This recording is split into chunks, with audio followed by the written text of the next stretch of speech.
जय हिंद दोस्तों, आप सभी का तहे दिल से स्वागत है फिर से एक नए वीडियो में। दोस्तों कैसे हैं आप सभी। उम्मीद है कि आप लोग काफ़ी बेहतरीन होंगे और आप लोग की तैयारी भी काफ़ी लाजवाब चल रही होगी। तो दोस्तों इस वीडियो में हम उत्तर प्रदेश से संबंधित पॉलिटी के कुछ इम्पॉर्टेंट एमसीक्यू करने वाले हैं, वस्तुनिष्ठ प्रश्न है। मैंने इम्पॉर्टेंट चीज़ों को डिटेल में यहाँ पर लिख भी दिया है, आप लोग देख लीजिएगा। वीडियो काफ़ी इंपॉर्टेंट है, इसका पीडीएफ का लिंक हम डिस्क्रिप्शन में दे देंगे इस वीडियो के, तो आप लोग देख लीजिएगा। तो क्लास को आप लोग अधिक से अधिक शेयर करिए दोस्तों। ये विगत वर्षों की परीक्षाओं में आपका पूछे जाए जो प्रश्न है उस पर आधारित है ये सारे क्वेश्चन। तो वीडियो स्टार्ट करते हैं। इसमें पहला है दोस्तों आपका, संविधान के किस अनुच्छेद में राज्यपाल की पदावधि संबंधी प्रावधान किया गया है। दोस्तों ऑप्शन देख सकते हैं। ऑप्शन नंबर इसमें सी नंबर करेक्ट हो। ऑप्शन नंबर सी करेक्ट है दोस्तों। अनुच्छेद 156 में क्या है दोस्तों, राज्यपाल की पदावधि संबंधी प्रावधान इसमें दिया हुआ है। और दोस्तों ये जो अनुच्छेद इनको भी देख लीजिए आप लोग, इंपॉर्टेंट है। अनुच्छेद 154 में राज्यपाल में आपका दोस्त, अनुच्छेद 154 में क्या है, राज्य की कार्यपालिका शक्ति जो है राज्यपाल में निहित होगी, ये अनुच्छेद 154 कहता है। और अनुच्छेद 155 में क्या है दोस्तों, बी नंबर में, तो ये राज्यपाल की नियुक्ति के बारे में इसमें उल्लेख है 155 में। अनुच्छेद 157 में क्या है, योग्यता से संबंधित, राज्यपाल की योग्यता, क्या है, योग्यता होनी चाहिए दोस्तों। योग्यता क्या है दोस्तों, कम से कम 35 वर्ष की आयु पूरी कर लेनी चाहिए, ठीक है, तब योग्य होंगे आपका। और नियुक्ति जो है आपका कौन करता है, राज्यपाल की नियुक्ति जो है आपका ये उच्च न्यायालय के मुख्य न्यायाधीश द्वारा नियुक्ति की जाती है। और त्यागपत्र ये किसको देते हैं, अपना त्यागपत्र सौंपते हैं आपका इस्तीफा राष्ट्रपति को, ठीक है, याद रखिएगा, इंपॉर्टेंट। नेक्स्ट क्वेश्चन है, राज्यपाल के संदर्भ में निम्न में कौन सा कथन सत्य नहीं है, ये बताना है।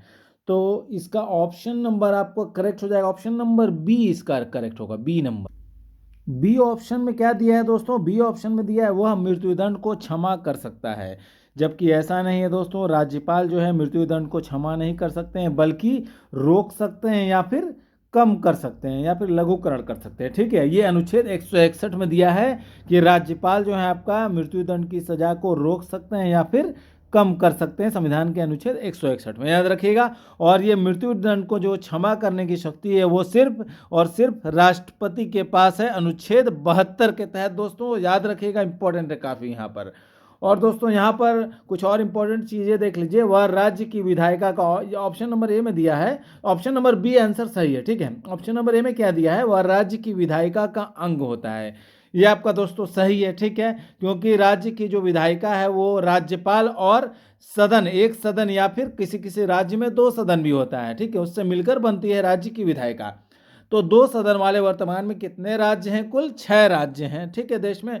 तो कौन कौन से राज्य हैं वो याद रखिएगा, 2 सदन वाले बहुत इंपॉर्टेंट है, आंध्र प्रदेश, बिहार, कर्नाटक, महाराष्ट्र, तेलंगाना और उत्तर प्रदेश, ठीक है। ये 6 राज्य में आपका 2 सदन है। 2 सदन यानी कि आपका विधानसभा और विधान परिषद, ठीक है। किसी किसी राज्य में आपका, कितने राज्यों में दोस्तों आपका विधानसभा के साथ साथ विधान परिषद भी है, 6 राज्यों में, ठीक है, टोटल। और देखिए जम्मू कश्मीर में भी पहले आपका विधान परिषद थी दोस्तों, पर 2019 में आपका विधान परिषद को भंग कर दिया गया था, जम्मू कश्मीर विधान परिषद को। तो अभी वर्तमान में 6 हैं कुल, ठीक है। और उड़ीसा वगैरह को भी विधान परिषद की बात की जा रही है, वहाँ भी विधान परिषद के गठन को लेकर, ठीक है। और यहाँ पर देखिए ऑप्शन नंबर सी भी यहाँ पर डिस्कस कर लेते हैं, देखिए इंपॉर्टेंट है, जितने भी ऑप्शन इंपॉर्टेंट है वो सब डिस्कस करेंगे इस वीडियो में, ठीक है। वह राज्य के उच्च न्यायालय के न्यायाधीशों की नियुक्ति नहीं करता है, यानी कि कौन करते हैं दोस्तों, तब ये उच्च न्यायालय के न्यायाधीशों की नियुक्ति जो है आपका, राज्य के जो उच्च न्यायालय होते हैं उनके न्यायाधीशों की नियुक्ति किनके द्वारा की जाती है, राष्ट्रपति द्वारा की जाती है। भारत के मुख्य न्यायाधीश और राज्यपाल के परामर्श से किसके द्वारा की जाती है, राष्ट्रपति द्वारा, ठीक है। पर परामर्श लिया जाता है भारत के मुख्य न्यायाधीश और राज्यपाल के परामर्श से, ठीक है। और यहाँ ऑप्शन डी में क्या दिया है, उसके पास आपातकालीन शक्तियां नहीं है, सही बात है, ये नहीं है, किसके पास है, राष्ट्रपति के पास है दोस्तों, ठीक है। आपातकालीन शक्ति किनके पास है, राष्ट्रपति के पास है। नेक्स्ट क्वेश्चन है, उत्तर प्रदेश विधान परिषद का गठन किस अनुच्छेद के अंतर्गत जो है किया गया है, ठीक है। यूपी विधान परिषद का गठन जो है किस अनुच्छेद के अंतर्गत किया गया है, ऑप्शन नंबर यहाँ पर दोस्तों बी नंबर सही होगा। ऑप्शन नंबर बी में क्या दिया हुआ है, आर्टिकल 169 के तहत उत्तर प्रदेश में विधान परिषद का गठन का उल्लेख है आपका, इसके अंतर्गत किया जाता है। देखिए दोस्तों, और अनुच्छेद कुछ और डिस्कस कर लीजिए। ऑप्शन ए में दिया है अनुच्छेद 168, इसके तहत क्या है, इसमें राज्यों में विधानमंडलों के गठन को लेकर बात की गई है। अनुच्छेद 168 में विधानमंडल मतलब समझ लीजिए आप लोग, विधानसभा और विधान परिषद दोनों आते हैं इसमें विधानमंडल में, ठीक है। जैसे कि आपका केंद्र में लोकसभा और राज्यसभा होती है, ठीक है। और अनुच्छेद 170 में क्या दिया है आपका, विधानसभाओं की संरचना यहाँ पर दी हुई है दोस्तों, ठीक है। विधानसभाओं की संरचना अनुच्छेद 170 में। और अनुच्छेद 171 में क्या दिया, ये भी इंपॉर्टेंट है दोस्तों, विधान परिषद के सदस्यों की कुल संख्या जो है, उस राज्य की विधानसभा के सदस्यों की कुल संख्या के 1/3 से अधिक नहीं होनी चाहिए, ठीक है दोस्तों, याद रखिएगा, इंपॉर्टेंट है। अगला यहाँ देखते हैं हम लोग, निम्न में कौन उत्तर प्रदेश का राज्यपाल नहीं रहा है। तो ऑप्शन आप लोग देख सकते हैं, ऑप्शन नंबर यहाँ पर सी सही होगा दोस्तों।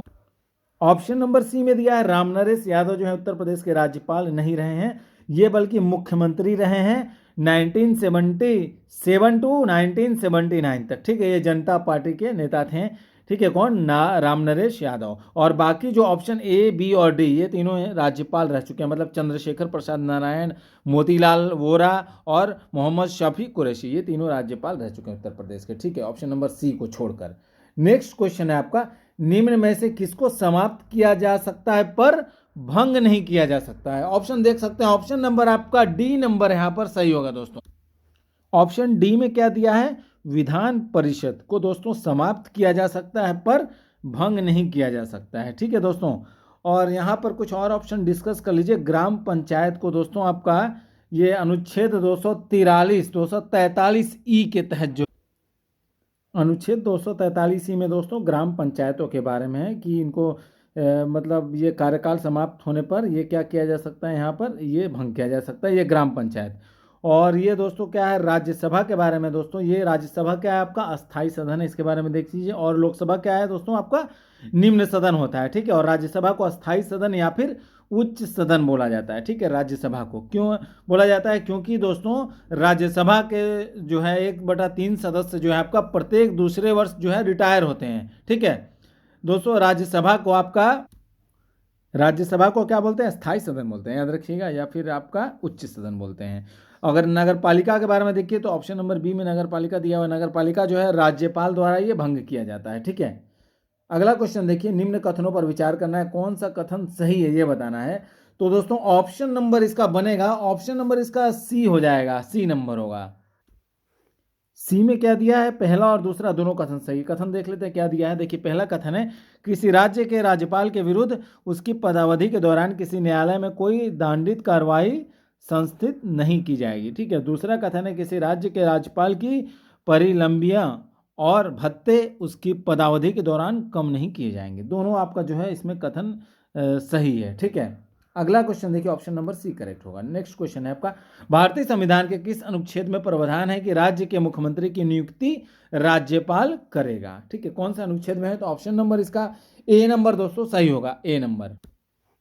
ऑप्शन ए में क्या दिया है, अनुच्छेद 164। अनुच्छेद 164 में क्या है, राज्य के मुख्यमंत्री की नियुक्ति कौन करेगा, राज्यपाल करेगा, ठीक है, आर्टिकल 164 में है।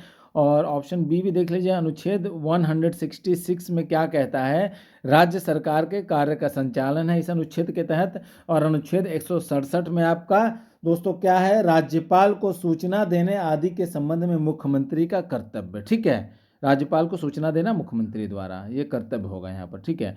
और अनुच्छेद 163 में क्या है, राज्यपाल को सहायता और सलाह देने के लिए मंत्री परिषद का वर्णन किया गया है अनुच्छेद 163 में। अगला क्वेश्चन है, उत्तर प्रदेश विधान परिषद की सदस्य संख्या कितनी है। तो ऑप्शन नंबर दोस्तों इसका सही हो जाएगा, ऑप्शन नंबर बी नंबर सही होगा, बी। ऑप्शन बी में क्या दिया है, 100। विधान परिषद की सदस्य संख्या कितनी उत्तर प्रदेश में, 100 है दोस्तों। और लोकसभा की आपका उत्तर प्रदेश में 80 है सदस्य संख्या, और विधानसभा की जो है 403 है। बहुत इंपॉर्टेंट है ये दोस्तों सभी उत्तर प्रदेश के एग्जाम के लिए। अगला क्वेश्चन है, उत्तर प्रदेश में अब तक कितनी बार राष्ट्रपति शासन लगाया जा चुका है। तो दोस्तों कितने बार लगाया जा चुका है राष्ट्रपति शासन उत्तर प्रदेश में, तो option number C number correct हो। सी में क्या दिया हुआ है, 10 बार लगाया जा चुका है दोस्तों उत्तर प्रदेश में अब तक राष्ट्रपति शासन। कब कब है, ईयर भी देख लीजिए, इंपॉर्टेंट है। तो 1968 में लगाया गया था, 1970 में, 1973 में, 1975 में, 1977 में, 1980 में, 1992 में, 1995 में, 1997 में और 2002 में लगाया गया था, ये लास्ट बार। ठीक है, तो कुल मिलाकर 10 बार लगाया गया था। ठीक है, और राष्ट्रपति शासन का ये लगाने का आर्टिकल किसमें दिया हुआ है, संविधान के अनुच्छेद 356 के तहत राष्ट्रपति शासन लगाया जाता है। अगला क्वेश्चन है, उत्तर प्रदेश विधानसभा के प्रथम अध्यक्ष कौन थे दोस्तों? तो ऑप्शन नंबर यहाँ बी नंबर सही हो। ऑप्शन नंबर बी में क्या दिया हुआ है, पुरुषोत्तम दास टंडन जो है यूपी विधानसभा के प्रथम अध्यक्ष थे दोस्तों। ऑप्शन नंबर ए में आपका मदन मोहन वर्मा, ये कौन थे दोस्तों? उत्तर प्रदेश की तीसरी विधानसभा के विधायक थे ये। ऑप्शन नंबर सी में आत्माराम गोविंद खरे, ये कौन थे? राजनीतिक एवं संगीतकार थे।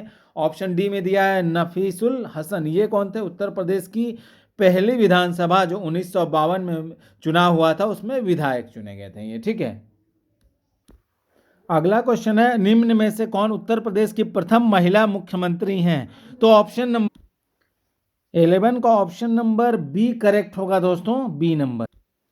ऑप्शन नंबर बी में क्या दिया, श्रीमती सुचेता कृपलानी जो थी उत्तर प्रदेश की प्रथम महिला मुख्यमंत्री थी दोस्तों। ठीक है, और ऑप्शन नंबर ए में श्रीमती गजेंद्र कुमारी वाजपेयी, ये कौन थी? ये पूर्व केंद्रीय मंत्री और पुडुचेरी की उपराज्यपाल थीं। और ये मायावती कौन थी? सुश्री मायावती आपका बसपा की प्रमुख थी ये, और मुख्यमंत्री का कार्यकाल, मुख्यमंत्री भी रह चुकी उत्तर प्रदेश की। इनका कार्यकाल जो है 1995 से 1995 तक था कुछ समय के लिए, उस समय 1997 से 97 तक, मतलब कुछ समय के लिए बनी थी। सन 2000 से 2003 तक बनी, फिर उसके बाद 2007 से 2012 तक ये उत्तर प्रदेश की मुख्यमंत्री थी। ठीक है, और श्रीमती सरोजनी नायडू कौन थी दोस्तों? उत्तर प्रदेश और देश की प्रथम महिला राज्यपाल थी। कौन? श्रीमती सरोजनी नायडू जी। तो इनका कार्यकाल कब से कब तक था? 15 अगस्त 1947 से 2 मार्च 1949 तक था दोस्तों इनका कार्यकाल। ठीक है, याद रखिएगा, इंपॉर्टेंट है ये। अगला है, निम्न में से कौन उत्तर प्रदेश के मुख्यमंत्री नहीं रहे हैं, ये बताया गया है। तो ऑप्शन नंबर आपका यहाँ करेक्ट हो जाएगा। ऑप्शन नंबर दोस्तों इसका सी नंबर सही होगा। ऑप्शन नंबर सी में क्या दिया, नित्यानंद स्वामी जो है उत्तर प्रदेश के मुख्यमंत्री नहीं रहे हैं ये बल्कि उत्तराखंड के पूर्व मुख्यमंत्री रह चुके हैं। ठीक है, याद रखिएगा। और ऑप्शन नंबर ए में जो गोविंद बल्लभ पंत जी हैं, ये आपका उत्तर प्रदेश के प्रथम मुख्यमंत्री और भारत के चौथे गृह मंत्री थे, याद रखिएगा, इंपॉर्टेंट है। और बी नंबर जो ऑप्शन है टीएन सिंह, ये लोकसभा के सदस्य और 1970 से 71 तक जो उत्तर प्रदेश के मुख्यमंत्री रह चुके थे। ऑप्शन नंबर डी में आपका राम नरेश यादव, ये 1977 टू 79 तक उत्तर प्रदेश के मुख्यमंत्री रह चुके थे। तीनों जो हैं आपका ए, बी और डी, ये उत्तर प्रदेश के मुख्यमंत्री रह चुके थे। और ऑप्शन नंबर सी नित्यानंद स्वामी, ये आपको उत्तर प्रदेश के मुख्यमंत्री नहीं थे बल्कि उत्तराखंड के मुख्यमंत्री रह चुके हैं। ठीक है, अगला क्वेश्चन है, निम्न में कौन राज्यपाल की नियुक्ति करता है दोस्तों? तो जैसा कि मैं आपको पहले भी बता चुका हूं, ऑप्शन नंबर यहां पर डी नंबर करेक्ट होगा, डी नंबर में क्या दिया, भारत के राष्ट्रपति जो है वो राज्यपाल की नियुक्ति करता है। ठीक है, नेक्स्ट है आपका, किस संविधान संशोधन द्वारा विधानसभा में एक एंग्लो इंडियन सदस्य को नामित करने के प्रावधान को समाप्त कर दिया गया है दोस्तों? तो ऑप्शन नंबर यहां पर सी नंबर इसका करेक्ट है। ऑप्शन नंबर सी में क्या दिया है, 104वां जो संविधान संशोधन है उसके तहत विधानसभा में एक एंग्लो इंडियन सदस्य को नामित करने के प्रावधान को समाप्त कर दिया गया है दोस्तों। और ऑप्शन ए भी देख लीजिए, 100वां जो आपका संविधान संशोधन है वो किससे संबंधित है? भारत और बांग्लादेश के बीच भूमि सीमा समझौते को मंजूरी देने को लेकर ये संशोधन किया गया था। और 101वां संशोधन किससे संबंधित है?